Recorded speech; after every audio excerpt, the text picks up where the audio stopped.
All right, guys, we're live right now. All right, hey, we're live again with On the Bench with Beeks, man. This is your humble host, Cody Beekman.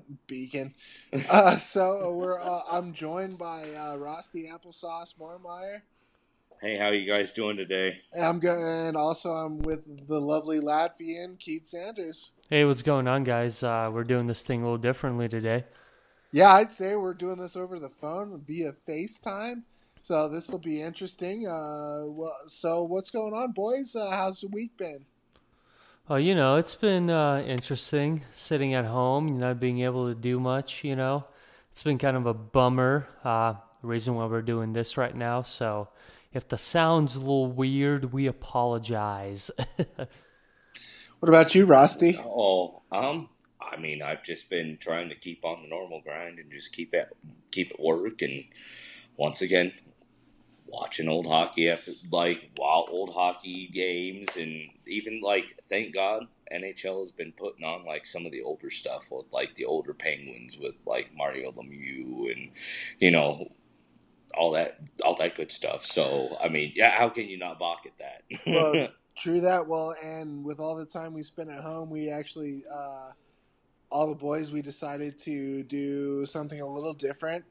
Now that we don't have actual milestones to see live, we're gonna tell you about a few milestones that happened throughout the hockey age, and maybe give you a little history lesson. So I think we all found one. So boys, let's do it. Yeah, so we're recording on April 2nd, and kind of an interesting article that I found was on April 2nd, 1980. Wayne Gretzky actually becomes the first teenager to score 50 goals in an NHL season. At that time, Gretzky was 19, and his 50th goal he scored for Edmonton, and it happened to be the only goal that they scored that day when they tied Minnesota North Stars. The game ended at 1-1. All the North Stars. Who doesn't remember, Madonna and Dino Cicerelli? And the Broten Bros. I mean, Oh, I'm not. I get shit for liking the Broten Bros, but whatever. no, they're a good tandem. Oh yeah, Ross, what do you got, bud? Well, I'm a huge fan of Bobby Hull. We met the guy. He's a stellar person. So I've always my hat's off always to him. He scores his 604th and final goal as a member of the Chicago Blackhawks in a season-ending 6-1 victory against the Detroit Red Wings, which I'm fine with that. Well, I mean, I think we could all say that's all right. What year was that? That was back in 1972. That's after they counted the ticketies, and the odds. What I gotta say. I mean, Bobby Hull. I mean, obviously he's made a name for himself, and the best thing about it is that he's still alive and well in the hockey community. Oh yeah, no. When we saw him at the game, it was great. He was so personable to us, and just the fandom that was around him, and yeah, he even just drew a magnet towards us and just wanted, yeah, specifically talk to you. Just talk So hockey, really. yeah. If Well, what? Because he was. How old is he? Because he was in a wheelchair, right? So that oh was yeah, the he fun was thing in like about a it. well, yeah, he's in like a little Fun thing. scooter thing, and I think that has to do a lot with his knees. I mean, and Yeah. and I think that's pretty. I mean, that's pretty par for the course for old hockey guys, especially ones with such long careers. Absolutely, yeah. Because I just remember seeing the picture that you guys posted. It was you, Cody, in your wheelchair, and then he was right next to you, and then Ross was kind of just like, Well, yeah, Just just like dangling like a creeper, it's like, like I hey, usually buddy, am. yeah. I know these guys.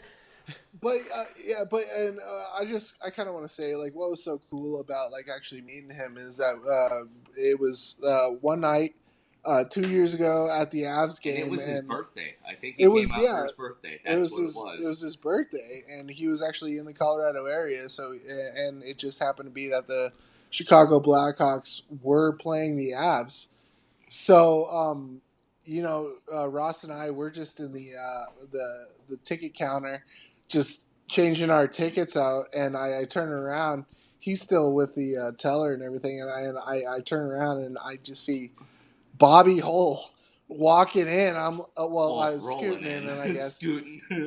I mean I know how like and so I'm like I had to do a double take because I was like at first I was like, oh hey, that's Bobby Hull, and then I looked around. I'm like, wait, did I just fucking say that was Bobby Hull? I look back, sure enough, and and he just comes walking down, man. Just like I stroll up to him, and he's like, you know, you're Bobby Hull, right? And he gives a big old Bobby Hull chuckle. He's like, yeah, that's what people keep telling me, and I thought that was just like a funny little thing about it. Well, that and the one thing that I loved, he could have went up to his suite with anybody, but he looks back and he goes to the guy who's like escorting us onto the elevators, and he goes, "Oh, Mister Hull, go with your family and friends," and he goes, "No, I'm gonna hang out with my new pals that I just met."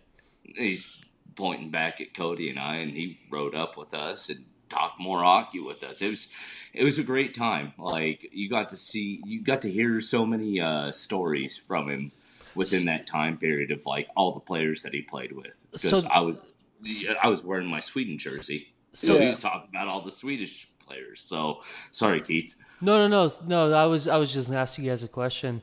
Yeah, It's hard not seeing you guys since we're on the I phone, know. so it's like, where do I jump in? No, I was just gonna ask you. So instead of him going to his suite, he was just like, "Fuck it, I'm just gonna hang out with these guys for a few and hop on my suite whenever I feel like doing it." Is that what Yeah, happened? well, it was. Yeah, well, I mean, he went to a suite and everything, but like the whole thing is like he was with like a let's call it an entourage, Yeah, and family uh, friends basically. and Yeah, so and so when they were getting on the elevator, he the like one of the guys looked back. He's like, "Hey, Bobby, we're going," and he's just like, and we were just like chatting hockey, waiting for the elevator to come. And as soon as the guy says that, he's like, "No, I think I'm gonna ride up with like my two new hockey friends yeah, that I basically, made." yeah. And the entire time, the entire elevator ride up, he's just just chatting some good old hockey. And I I mean personally, I can't speak for Ross, but I feel like he'll probably say the same thing. The fact that like a hockey legend is saying, "Oh, well, you guys just go ahead. I'm gonna hang out with these guys." It's kind of like, holy crap, man! Like Bobby Hole wants to hang out with us for a minute. Like it was weird. And No, even that top that has to and be pretty cool. oh yeah, no, and it even topped the moment that I met the actual cup holder. Like he willingly came up, "Hey, what's up? I'm Phil." And it was just like, "Oh, I'm touching hands of glory, and they're just silky, so silky smooth." Like guy must take care of his hands. I mean, Jesus.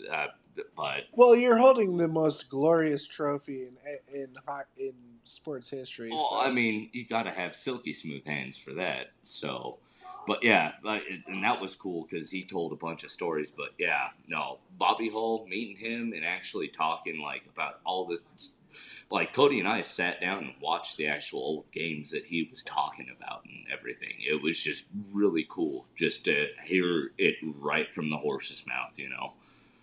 That's pretty cool, man. I'm pretty jealous. I was like, that's a pretty cool experience to have, no doubt. oh yeah. Well, all right. So I've got a this day in hockey history, and I even got a little trivia question for you boys after. So check this out. April 2nd, 2002, Evgeny Nabokov actually won his 33rd victory to break the franchise record he had set just a year before in a Sharks 3-1 win over the Anaheim Mighty Ducks. Oh, boo. Yeah, of course you'll say that. I just you you Ducks fan, you. So in over in over 697 NHL career games, he played for obviously San Jose, New York, and Tampa Bay. But here comes the trivia question, boys. Okay. Where was Evgeny Nabokov's birthplace? He sounds awfully Russian to me. Oh, way Russian. I mean, is Stalin all? I mean, golly. I mean, Stalin, Jesus, All right, man. You all went right. to. Prepare for a bombshell. Prepare for a bombshell. Kamenogorsk, Kazakhstan. oh, he's Oh, okay. Pakistan or He's Kazakhstan? Kazakhstan, So whichever Okay. one you want to say it. So he's I he. put the wrong. No way. Yep, I put the wrong emphasis on the wrong syllable. All So right? he's homies with Borat. Yeah, he's a Borat. That's exactly right. Kazakhstan. Can you believe that? No, I can't. Like, I straight up thought he was from like Russia. I mean, clearly. I mean, you're not thinking Kazakhstan, obviously. Yeah, that's you know what? How does one get into hockey over there? I mean, I can't imagine there's a lot of hockey going on. I might be wrong. If someone knows, let me know. Well- But hey, yeah. Well, it plays into past episodes, man. I mean, how could anybody from Croatia come in and start playing hockey, or anybody, just anybody of those like fringe Eastern European countries, man? Oh yeah. But to It's hit it in like- the NHL, man, that's like a whole nother level, really. You And know? to be, oh, sorry, go ahead. No. Go ahead, brother. And to be so prevalent in the NHL, I mean, Nabokov was no slouch. Oh no, he was not at all. That's pretty. So yeah, that's your little trivia for today. I was looking it up today, and I looked at it. I was like, well, that doesn't say Russia. Why does that not say Russia? And I'm But sure yeah. I'm sure we're gonna get a lot of shit about that one. Oh, And you think he's Russian because of like the last name or whatever, but it's like it sounds super Russian. So Well, I mean, come on, the Nabokov. I mean, the Av. right, exactly. Well, that or you think he was for like almost to like closer to like the Czech Republic or like Slovakia or Well, something like that with the name of that sort, and one of those like that went like that went from one across the border basically. well, just like Burakovsky being born in Austria and my moving to boy, Sweden. my boy, yeah, no, and I blown mine when I saw that he was actually you told me about that. That's right. Yeah, Cody told me about that, and it was just like, what? That's crazy, huh? Well, now I know. Well, that's your little trivia fix for today. I thought that was pretty interesting. Yeah, that's a pretty cool little fact. But hey, what else we got going on, guys? We haven't done this in a little while. We try to do these episodes every Friday, but due to everything that's going on in the world, unfortunately, we had to be a little creative and order some more stuff so we can do these phone call recordings and all that. Yeah. You guys got anything other going on in the hockey world? Well, I'll tell you this right now. I mean, Bauer's stepping up in a big way. They're obviously, if you're a hockey guy, if you're not, Bauer has been one of the biggest hockey equipment distributors for how long? 24 years? You never like even longer. I think even longer than that. 20. Yeah, it has to be way longer than 24 I was years. gonna say, I've been playing since I've been 6, 7, and I remember my first helmet was a Bauer helmet. I was so proud of that damn thing. Dude, my very first helmet was a CCM helmet, but the funny thing about mine was when I still lived in Latvia, they freaking ordered all our helmets through a QVC. Oh God! No I way. kid you not, man. They had, for whatever reason, they had CCM helmets, and they ordered like 200 of them. And I remember it was like this, like, we'll order them in bulk, and then I don't know how the whole payments ended up working on the end. It ended up being, I was too little to know that whole side of it, but I To know really understand, yeah. but I know it turned into a big shit show. I'm sure my dad would be able to tell me the full story of it, but it was hilarious. I remember I remember going because they had these team meetings, where you like get the parents together and like, because we were just like a new upcoming team. The rink was literally just built. Um, so it was like, hey, we need to start looking into gear for these kids and this and that. And literally, I remember this guy pulling up like those, like, used to get like those magazines in mail, that has like all these different products from like your home Oh, blankets to sports to shoes to, it, everything. And it's like the little magazines that you get on like the airlines and stuff like that. yeah, exactly. And I remember when the coach was like, "Hey, there's these pretty decent deal, I think, on these CCM helmets if we want to get these puppies in bulk." And yeah, that was my first helmet or my helmet That story. that that's incredible. I would have never thought. I mean, especially me. I mean, first time I needed a hockey helmet, I was just like, "Hey, Dad, we need a helmet for this sport." And he's like, "Okay, we'll go down to In the Crease, the like that shop that was really close to my house." It's just like, "Oh yeah, go buy a helmet." So the fact that hearing that, that's crazy. Like, oh yeah, we'll buy them in bulk, put them on all the kids. That's pretty cool, man. The hard time back then was, like in Latvia at least, and I don't know, it was just like in the city I lived in because the rink literally was like 2 weeks old and no one knew what the hell they were doing, but there wasn't a lot of access to hockey gear. I mean, we all as kids, we started out, we got these fucking helmets and everything else like skates and stuff, you bought them like here and there. There wasn't like a pro shop to go to essentially. Um, so for the first like half a year, all I had was that helmet and my stick and skates.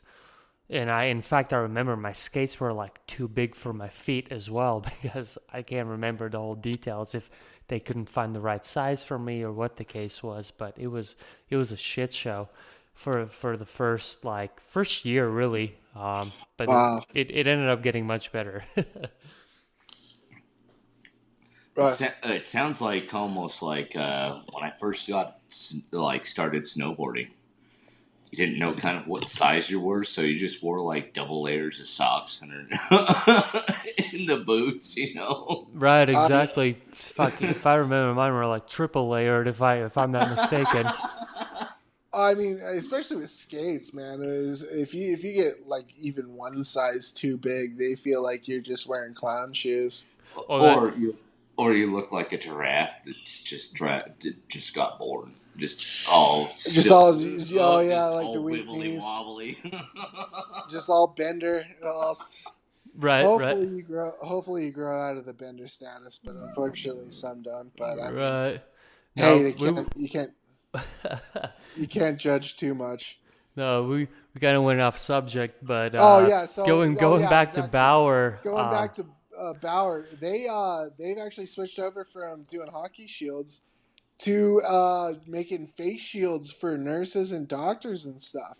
Yeah, I thought it was pretty. That was a pretty cool thing that they're doing. I mean, not only they're keeping their people employed during these times, but they stopped all the production of hockey gear for the time being due to everything being, suspended or shut down for the time being. So they went like, hey, why not build these shields for, the people in front lines, doctors, nurses, any sort of first responder to deal with this COVID-19 issue. I thought that was pretty cool. And And I mean, you got to appreciate that, you being one of the first responders and stuff. I was looking at them, man, and I was like, I was thinking about, I was like, those look pretty sweet. I'd totally rock one if I could get my hands on it. Well, Uh, shit, man, I'd probably rock one just. I'd probably just rock one just while I'm hanging around the house. I mean, right? they're not bad. I mean, Well, They're I wish I could get them for my work, you know. No, absolutely. I mean, they're made for a reason, Um, and honestly, like once this finally all blows over, it'll be a pretty cool history piece to hold on to. Be like, hey, look what Bauer did, back in 2020. So who knows? I know. I'll definitely try to get my hands on one if I can down the road. It would be just a Well, cool piece to have. well, they've already set. It's already set to produce at least 300,000 masks. So that's, I mean, that's pretty great. So do these go out through strictly donations, or they're actually selling them? That's one thing that I never got like a clear picture or answer to. Because you can't buy them online. You can't just like go to No. Bauer.com and like, hey, like, give me like 5 of these guys. No, I think they're just purely distributing them to Medical staff and everything. That's what within I gathered. within the U.S. and Canada, close to Montreal, because that's basically where they're based out of. That's cool, man. That's really cool. Like, way to go, Bauer, dude. Big fan. I've always been a fan of Bauer, to be honest with you. I've liked Oh, their agreed. equipment. I'd say CCM's been always number one for me. I'm a big fan of CCM, but Bauer's always been. I remember I had, when I was young, Bauer made some awesome freaking goalie sticks, man. And I'm talking like those old wood ones. Uh, Oh, Oh, yeah. yeah. I like Not how we like, both were just like, yeah. I oh. guarantee you, any goalie, like any like child goaltender now would, like, if they even picked one up, they probably couldn't even wield it with all the composite sticks and Oh, stuff like I that. used to call that my battle axe because I used to try to do goalie and stuff in our leagues when I was younger. So, yeah, no, it was always, yeah, I've got my battle axe right now. there Yeah, was there was one goalie stick, Bauer goalie stick in particular, that I remember when I still lived in Latvia, that um, I just really liked, and I seemed to play really well with it. And down the road, they ended up discontinuing the stick, and I remember my dad actually going to a pro shop once we finally got some, to like talk to like a pro shop representative to see if they can get a hold of Bauer and see how much it would cost to maybe even special order those sticks, because I obviously ended up breaking it down the road. But they were amazing, and I'd probably still rock one if I could get one today.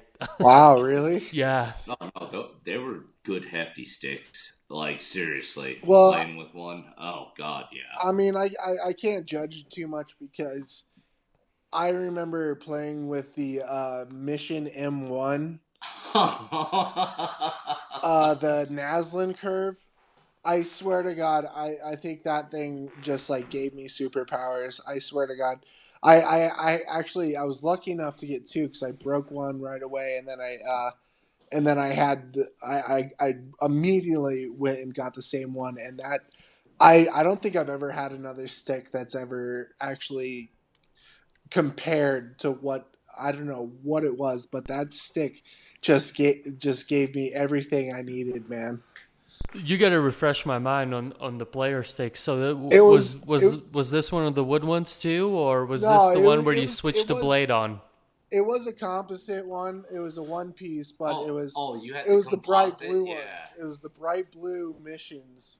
And then you have me where I'm one of those old like Gretzky type guys where I'm playing with the two piece stick and I'm Was it shattering was it I'm shattering blades left and right was when it I'm doing. aluminum? Was the shaft aluminum? I had actually three of them, and just because Oh, I jeez. do slappers from the point button, I just shatter a blade, and it'd be like, oh, well, that sucks for you. It's like it's all right. I've got five more at home.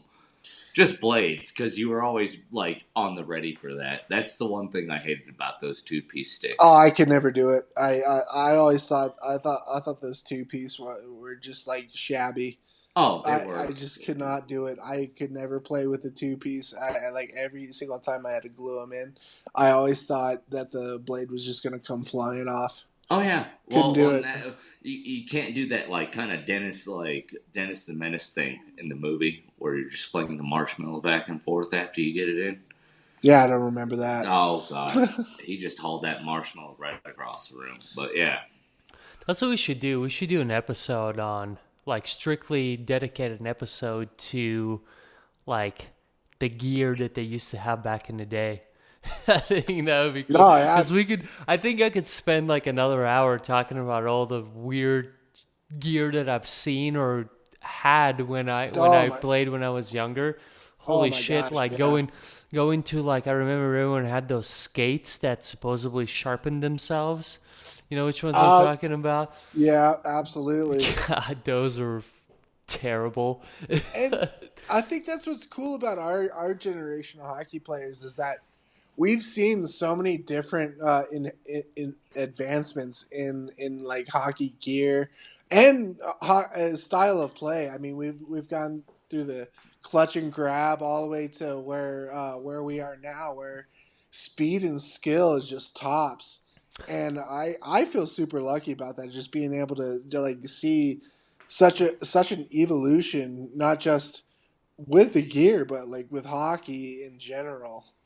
No, definitely, yeah. I can even, like, vaguely, very vaguely, but I can go back to some Soviet shit that I've seen when I yeah, because every now and then, you'd have, like, when I was younger, we'd still do like pickup games and stuff, and we'd go up and there'd be, like, older people going out and skating, and they'd still have, like, the old fucking, like, Soviet helmets and sticks, and I've seen some weird stuff.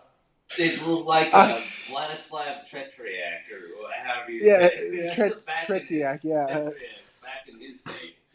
But God, I mean, my cousin, I remember my cousin, one of my cousins had um, old gear, and I mean, it was literally like you'd touch it and it's like made out of, like, the stuff that they put in pillows today.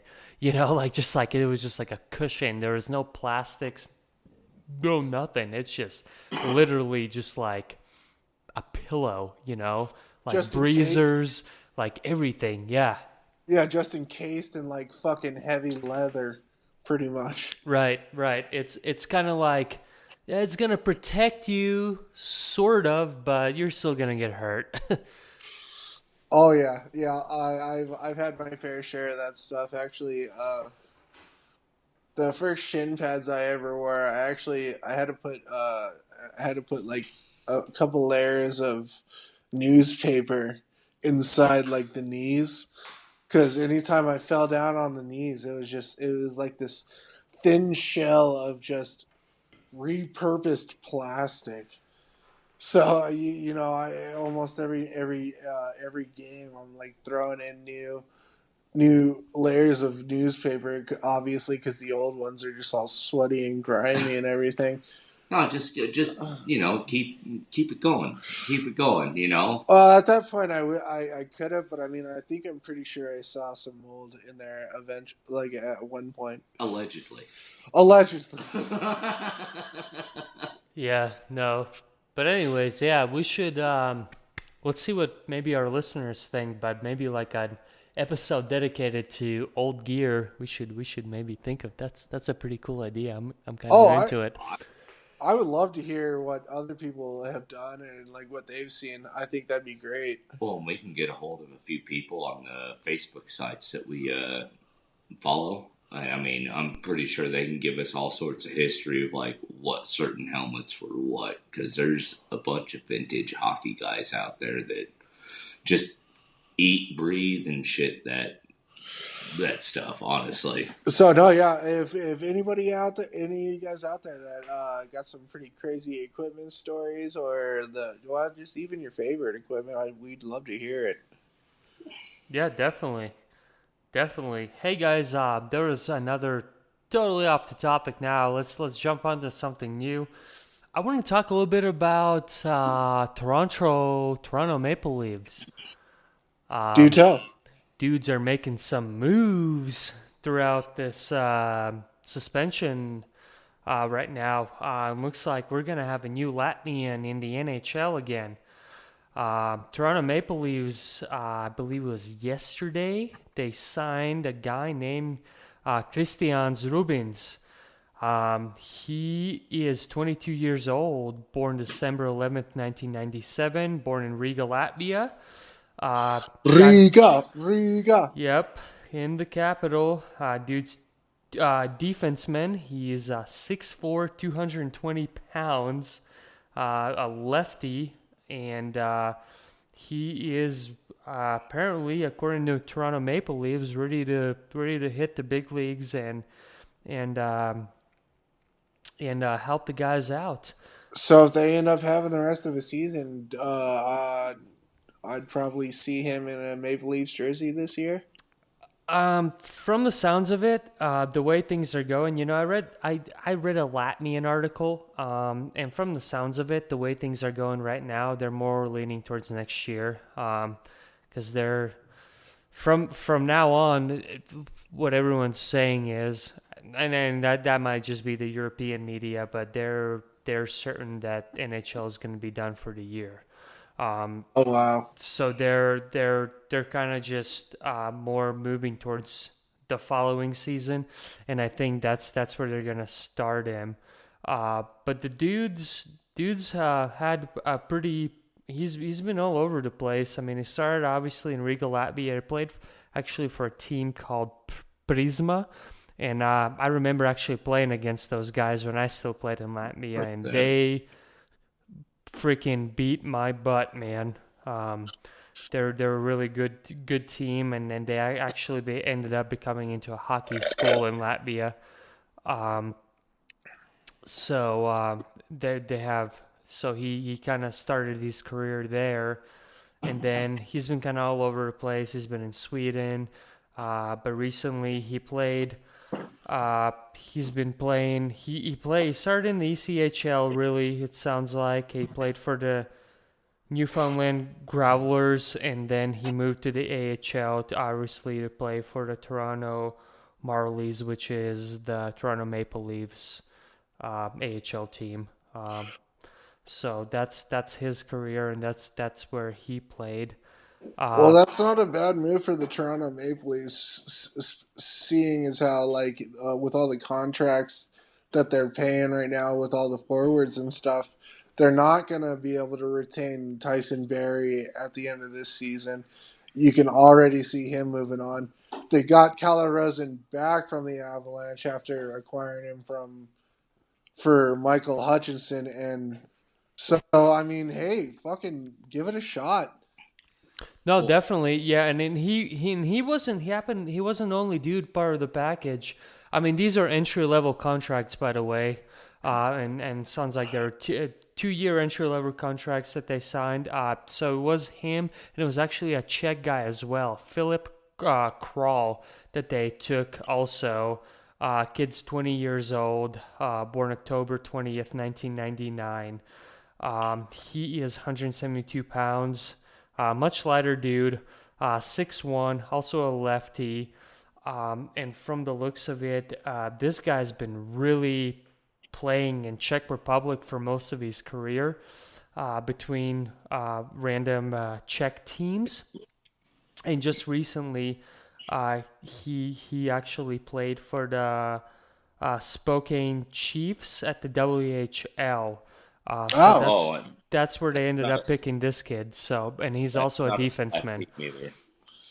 well, that's a tough league too, the Yeah, WHL. So I Yeah, mean, Kate can probably take a hit. you'd yeah, hope so. definitely. And honestly, I mean, in my opinion, I feel like it's way harder to get picked up into the big leagues from a WHL than AHL. So, all things Well, I mean, considered, I feel the Latvian had a better chance than him. I guess we'll keep an eye out for him for sure. Yeah, but both guys are defensemen, so I don't know if they're what kind of Well, it moves looks they're trying to make, but it looks like well, yeah, they're going for these defensemen. So well, it looks like Dubas is actually trying to think of the future now. I mean, now that he's got all these forwards locked up, he's actually kind of like taking a step back and looking at, well, yeah, we're going to need some up and coming D man. Yeah, no, he's actually looking outside the box. He's, as we call it at work, getting the bigger picture. And Getting the that's bigger picture. and honestly, that's what it comes down to. You have to have the bigger picture with your hockey team. That's what I love about Torts and all these older like hockey coaches. They get the bigger picture, like and not certain like just certain old hockey coaches. Like they just have that nitty gritty kind of feel to them. Well, But you just can't focus on one no, aspect of a team, obviously. no, because they even believe in their grinders and stuff too. Well, no, I mean you got to roll four lines, 3 lines D. You got to be deep. Yeah. And I mean, if you're going to lose some talent like Tyson Berry, albeit that he hasn't had the best year in Toronto, No. but you're still losing a guy that's going to eat up a lot of minutes. Oh yeah. If you got these entry level contracts, you never know. Well, and that's also why I'm getting at that with Bentnar, or as I call him, my good old boy Barnyard. But yeah, no, that guy, love him. He's the same. He's just like he does the whole grinder line kind of aspect. No, You not know, only not. well, not so much of the grinder line, but he's deep, like with skill and guys who can also fit other people's like aspects of their games and stuff. Well, they gain what the other person. Well, lacks. obviously, yeah, you got blue collar lines, and then you got skilled lines. Yeah, yeah. And I mean, you look at it, you've got to have a bit of both. You got to have a little edge, and you got to have a little skill. Yeah. And as long as you have this a level set, man, it'll take you far. It'll take you far. I mean, you got to have a team that can forecheck, and then you got to have a team that can bust into the zone with a lot of speed and just score one off the rush. But I mean, defense has been a big problem for Toronto, and the fact that he's actually addressing this problem finally after a couple of years. I mean, yeah, he did get Jake Muzzin coming in from LA a couple of years ago, but I mean, he's only got a few more years left. You're losing Tyson Berry. Who else do you have on the back end that's really going to step in and take a top 2, maybe top 4 defensive role? So, I mean, that's a good idea for him to just grab some guys while you can. And I mean, I think that's what everybody's been focusing on right now during the shutdown. I mean, obviously you can't trade for guys, but I mean you can still sign some up and comers, and good for him for chomping down on some decent players that are out there that he can grab. And decent talent too. Like they are not slack guys at all. No. Like they nut up or shut up, basically, as I'm putting it. So. No, yeah. Well, I'm just, for me at least, dude, Latvians have been killing it lately. We've got so many freaking awesome talents coming up. So I'm really excited to see what the kid's gonna produce. Obviously, I'm rooting for the Czech guy too. Hey, well, of course, I mean, you gotta love a countryman coming up and getting a shot. No, yeah, it's cool. It's cool. I got one more thing that I kind of want to talk about real quick. It's the other day, Gretzky said to, I think it was GQ Sports, that McDavid will win a Stanley Cup one day because he's too good, and I've got a problem with that. I've got a big problem with that, just because I mean, hockey is an all team sport, like an all team sport. Yeah. Like there's no individual aspect that'll make a team go all the way to the Stanley Cup. Oh no! And the fact that, yeah, McDavid. Let's be honest. He is a generational talent. Of course he is. But you gotta have guys around him, and of course he's got Draisaitl around him. Thank you, my boy, my man, the German wonder. But the thing that annoys me about it is that the way I look at it is that Gretzky is saying, McDavid's going to win a Stanley Cup on his own talent, and I just have to disagree with that. That's just the way I feel. I don't know. I mean, yeah. I mean, obviously he's surrounded by some pretty decent players right now, but not a Stanley Cup winning team. We were just saying you've got to be completely deep to win a Stanley Cup. Well, and like you also have to think like most of the years that Gretzky has won his cups, he had David Semenko, who that guy he looked at you just in a wrong way, he'd beat your head in.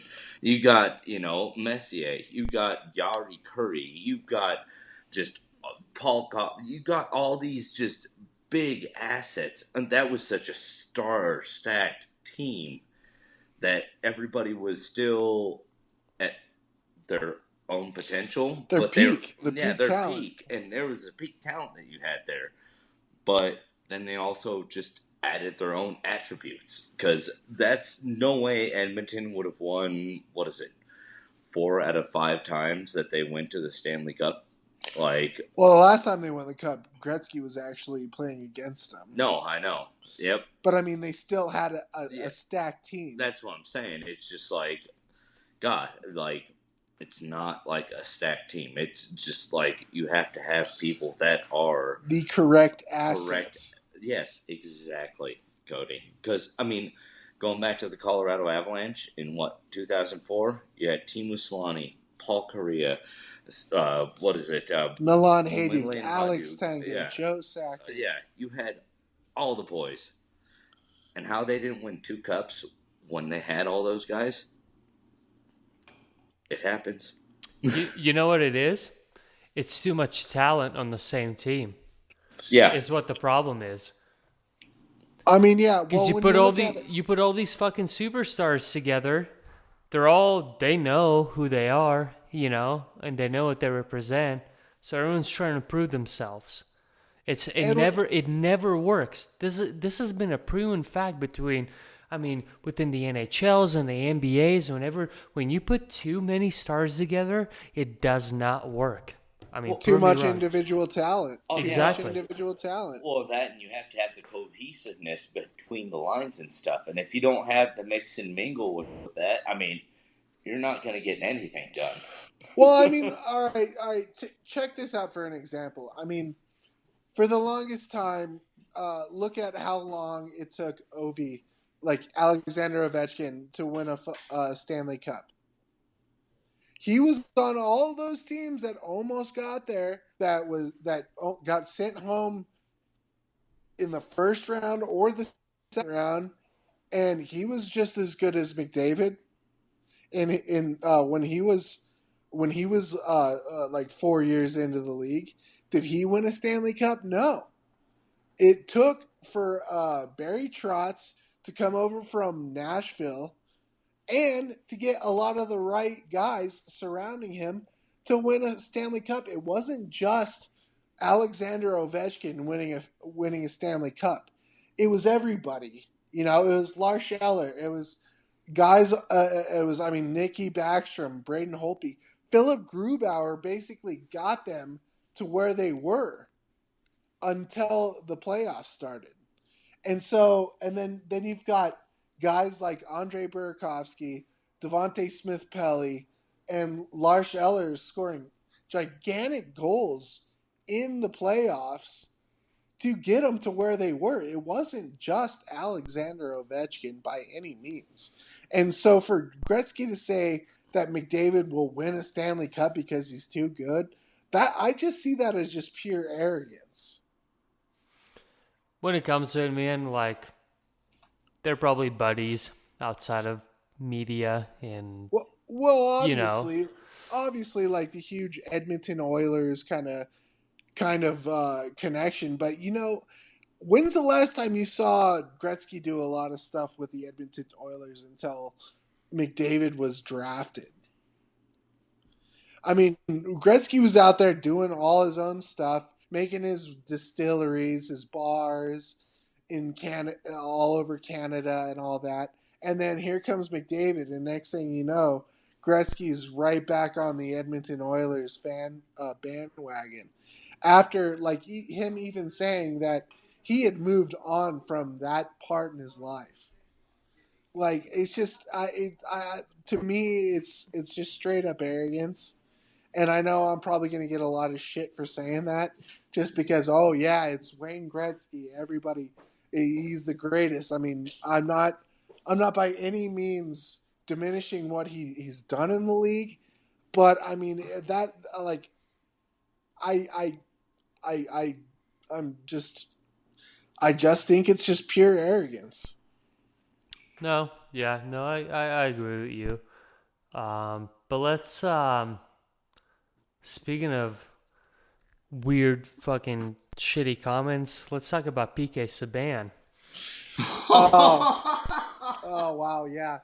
So if anybody listening out there is not familiar, a couple week like I think a week and a half ago, the NHL had a Zoom conference with some of the players around the league. There was Anders Lee, Nick Foligno, PK Subban, and Sidney Crosby and Alexander Ovechkin. They all met for a Zoom meeting, and obviously Sid said, "I'm ready for the playoffs to begin because obviously the Penguins are in the mix." And Ovi said, he could deal with them finishing the rest of the regular season. And so PK Subban comes around, and we all know where the New Jersey Devils are sitting in the standings. Well, I mean, it's kind of been a long time coming. You know how I feel about. I love me some Scotty Need, but yeah. But they're sitting pretty close to the basement of the NHL right now, and Hello, Detroit. and so he says he would love to have a 31 team playoff to see who gets in to play for it. And I'm reading this and I'm just laughing. I'm like, well, of course you're gonna say that, bud. You're so far out of the playoffs you can't even see it with a telescope. And I just thought that was just ridiculous, I man. hope it was just like some sort of a joke, like he wasn't being super serious about it, because that is ridiculous. At that point, might as well let everyone play in the playoffs. Do like the beer leagues do. You still make the playoffs. Yeah, You you know, lost. You lost 10 games out of the 11 game season, but you know what? Come play for the playoffs anyways because we like you. exactly. It's like it's one of those like, yeah, you win, like you move on, you lose, okay, you're out, but you're still in the playoffs. Yeah. That's it. Yeah. Like that's exactly what he's trying to do, and it's like, no, that's not how that works. Yeah, I'm No. sorry. I mean, think about all the teams that have been battling. I mean, like just straight battling for even a chance right now to be in the playoffs, like the New York Rangers. And I mean, the entire Pacific Division has been like just an all-out dogfight just Oh to yeah. stay in the playoff race. Oh yeah. So you're gonna come back and say all that work you did, all the sweat and tears, blood, sweat, and tears that you put into it.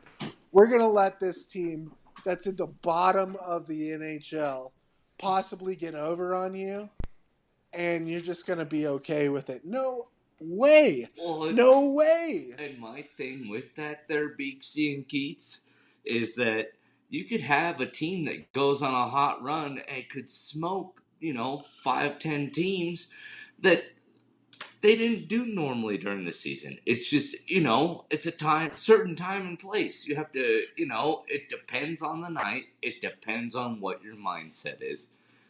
And I mean, maybe this isn't like the biggest point, but I mean, everybody not playing for pretty much a month. Any team could do anything, That's what I'm and saying. yeah, Yeah, it's absolutely. like It's at that point, it's like no bars hold. It's like a rat race, and then you got Mr. Bean running around. Rowan Atkinson. Yeah. yeah, and then you've got Mr. Bean versus Mr. Magoo in the finals. Like how does I'm sorry, I don't see how that's like a competitive like way to go about it. No, no. So the fact that he said that it was just completely laughable. I mean, yeah, obviously you want to try and say like, oh, well, get your team in there, and try to be in the mix. But I mean, where were you 2 months ago when you were actually playing the game? Like obviously, Where have you been on the whole entire season? yeah, for real. In their That's a case, I damn. mean, I mean, let's not so let's not think about it too hard. Where you been the whole season? I I'm think sorry. I think I it's just just got fucking Predators mode still. A team that well. actually did pretty decently. Well, yeah, So and they were starting to come back before the season ended. They were starting to actually get into the mix, man. Oh yeah. The Predators, but I mean, New Jersey Devils, but I mean, yeah, they may have gone on like I think a 5-game winning streak. Oh, they went on a peak in the beginning of the season, and Well, then I they mean, just kind of petered off. It's even like even where? even before the season ended, they were actually starting to play okay, but it was just like for what cost they weren't making it. No, well, There were good teams in the Eastern Conference that had basically the same amount of points as anyone, and they were still going to miss the oh playoffs. yeah, oh yeah. So I mean, for him to say that is just, it's a joke. I've got to say it. I mean, I don't want to sound, for the lack of a better phrase, I mean, or word, it is a joke. I'll start the slow clap. I'm kidding, but no, it is a joke. Like, why? Like, why even mention that? That's just an unrealistic ideal, honestly. Yeah, I totally agree. I mean, if you're not gonna, if we're so far into it that we're not even gonna finish the rest of this the regular season, and we're just gonna go into playoffs, you still need at least a month's worth of playoff time for these 31 Or teams, two. or 2 weeks even, and that's still gonna push the entire schedule back. Oh yeah. So I mean, might as well just go back and finish the regular season, and then do the playoffs into July into August. If we're talking his little plan, that's Well, all I'm saying. and if that's also the case too, like honestly, you might as well just put an asterisk next to on the Stanley Cup for a lockout, basically, Yeah, because that's almost basically because I mean I wouldn't mind having hockey seasons so close together. Don't get me wrong, I'm a puckhead. I love watching me some live games, but just having it like so close together is what they were originally talking about. Fine, but now it's getting too close to the end of the like. well, that's ridiculous. Like, I mean, what are you gonna play, like, one game playoff series? Yeah, no, it's like basically you're doing like NFL type stuff, which is kind of garbage, honestly. I've always hated that. Oh I've yeah, always hated that about NFL at least make it a playoffs. best out of three.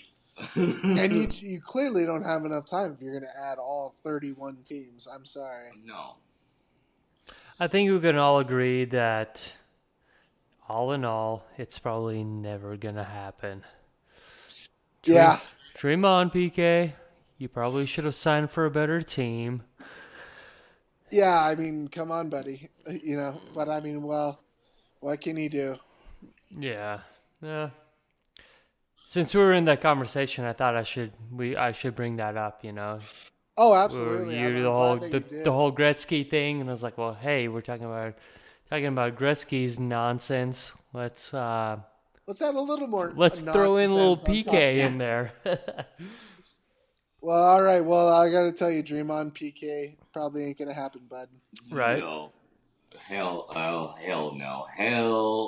no, baby shark. I'm gonna say that.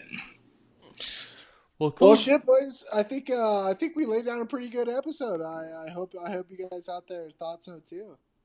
Yeah, man, we talked. We're kind of all over the place, and I think it's because we haven't talked hockey in a little while. So Uh, getting together even through phone was like So I hope people can relate and but yeah, man, we kind of covered quite a bit. and so at this point, I think we all want to send out a huge shout out to Jenny Rose. Jenny, yeah. thank you so much. You've been doing a lot of footwork for On the Bench with Beeks. I mean, sharing it on so many groups and just staying in touch with us and letting us know what we're doing wrong and what you like. And we just appreciate it so much. And we're so happy to have you part of the family. Oh yeah, no, you keep doing you, and yeah, tell your niece what's up. Hope she still enjoys that hat. We'll probably talk at you here soon. And if you don't mind me, I'm going to switch over to Swedish real quick. Jag vill gärna säga hallå till min kompis i Sverige. Tack så mycket för att du lyssnar, Peter. Tack. So, yeah, I don't know. Keith, you want to say thank you to anybody, bud? Well, shit, since you guys are doing all this, I wasn't prepared for that, but I do have a buddy in listening right now too. My old Latvian mate, Arvis. Arvi, Patsan, paldies, ka klausies. Šitais nav nekāds baigies profesionālais podcastiņš, bet mēs cenšamies ļoti grūti un pateicos, ka tu klausies. Un moškā varam parunāties un tev moškā kaut kā iepļaut iekšā šī podkāstā būtu arī baigi interesanti. Bet atkal liels paldies, ka klausies. Holy crap, that was awesome. I have no idea what you... language now. Yeah, you guys you're putting me to shame right now. Oh my god. Be looking up Babel for like German or something like that. Yeah. You're falling behind there, Rob. I know, right? I'm prolific in English. Oh, sweet. Yeah, it's well, shit, boys. Good round. Yeah, man. This was fun, and from the sounds of it, our next episode is going to be exactly like this again through the phone. Yeah. But we got to do what we got to do to protect ourselves and respect the stay-at-home rules. But we'll push through this, and as soon as this is all done and over with, we'll be back together again, and we'll go from there. All right. Well, goodbye. Hey, do. And I'll tell you what. Catch us next time on the bench with Beeks. Peace, love, and chicken grease, y'all. Thanks so much for listening, guys. Till next time. Oh, yeah.